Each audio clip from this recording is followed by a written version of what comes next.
like the underdog. So I like to create something that gives power to the underdog, gives power to somebody who, in a general sense, wouldn't have power. The most important thing to me is creating something with content, creating a cloud effect, lay down some colors. The beginning process doesn't look so great because it's just a bunch of blotches. I go by JMH, and I'm ultimately creating a mural here. It's a 9,000 square foot mural. It's ultimately paying homage to those people who are really behind developing America and putting the bricks together to make America what it is. It's a long process, putting things down, overlapping things, putting more stuff down, overlapping more stuff. I'm just looking at the whole thing, and before I put something on the wall, I have to absorb it, I have to feel that it's the right place to put it. This is week 2. Ultimately, now we're at the phase where everything's laid out. All the prep work is done. We're just laying down some color, doing a little detail. The closer you get towards the final product, you need to be a lot more detailed. Just making sure every detail is right. 9,000 square feet means time. It's going to take a long time to finish it, and the main issue is just weather. I think it's awesome. I like to see what people think of it, what people say about it. This is incredible. So basically, I'm just finishing up doing a lot of the final details. The building kind of takes on a life of its own, especially from a distance, like seeing it from different spots. So it starts with this concept, the fabric of this flag, kind of leaving the hands of the creator of this, and it goes to the draftsman, who is responsible for taking the idea and putting it on paper. And then we have a bunch of workers who are ultimately putting together the pieces of the flag and creating something along the way. And the flag is becoming more developed. As it becomes more developed, there's more people with their hands on it.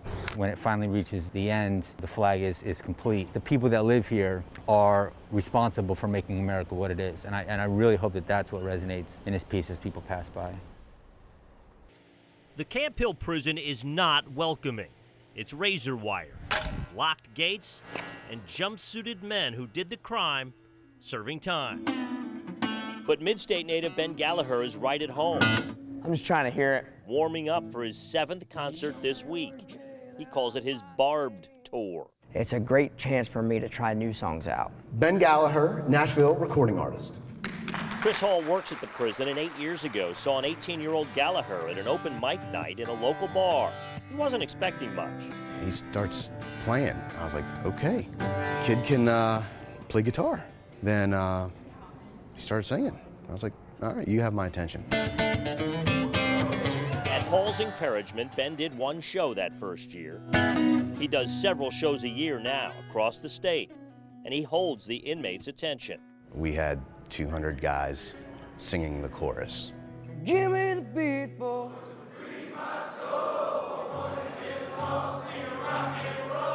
That in itself, it was just like, wow, okay, we can reach people of all walks of life with these lyrics. These gigs have helped Gallagher make corrections.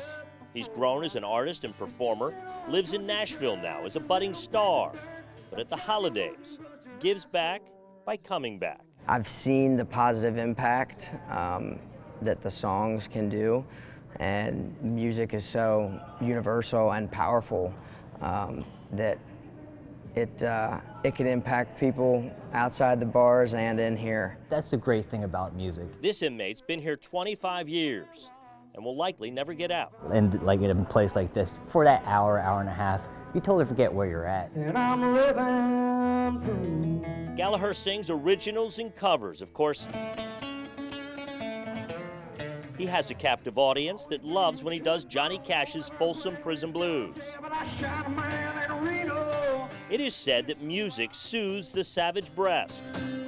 But nowhere is that so put to the test and proven true. I see our Camp Hill. My name is Ben Gallagher. Thank you so much.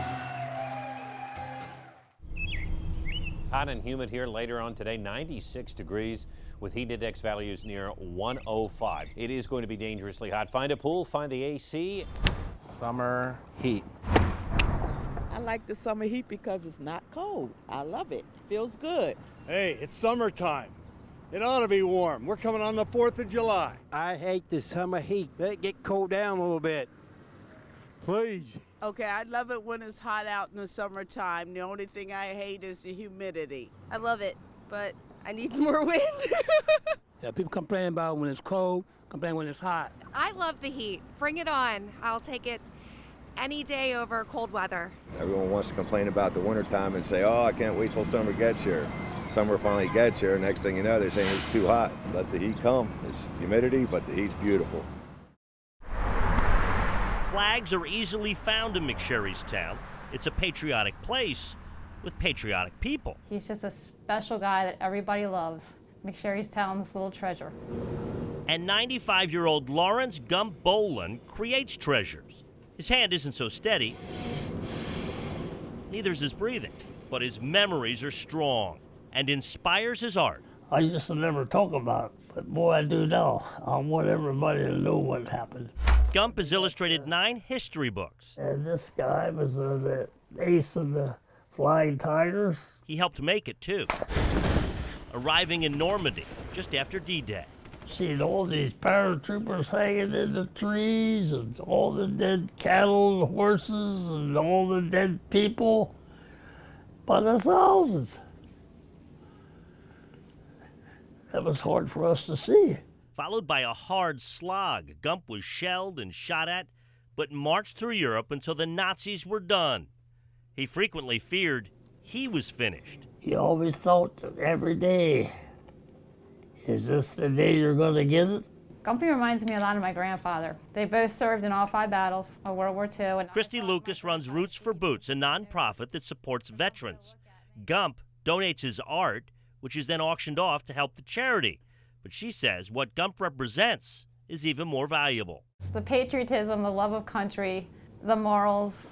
It just, it's something that, I think our country's gone away from, and I think that that's a problem. We're trying to get back. We got to get back to it. But politically correct, Gump ain't. I never did like the Russians, and I still don't. He has a mocking nickname for Hitler. Snickelgruber. And jokes that he drinks Chinese beer. They say, what's Chinese beer? I said, Ying Ling. But at 95, Gump says what he wants, draws what he likes, and lives by the greatest generation's code. It's not that I can and others can't. It's that I did and others didn't. We're leveling out the ground and we're raking, trying to even it out. We're putting in a half L fence.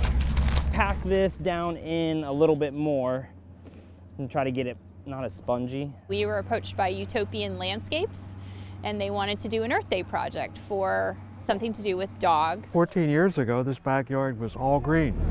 We're laying some sod so the animals have a nice place to play. We call her Saint Stephanie because she's such a special person. Stephanie Grossnickel. She's been fostering for over 14 years and has fostered close to 700 dogs and puppies. We're totally redoing her backyard to make it dog and puppy friendly. It's just going to be wonderful. They're going to be totally surprised and thrilled. So it's going to be a nice surprise. We are getting ready for the big reveal. Stephanie is on her way. She's still coming very slowly. I think she's going to be totally shocked. So. She's a very humble person, and she never seeks any attention for herself. What did you do to my yard? It looks very different. It's just overwhelming. I can't believe all this. That means so much, just the people here and the yard secondary.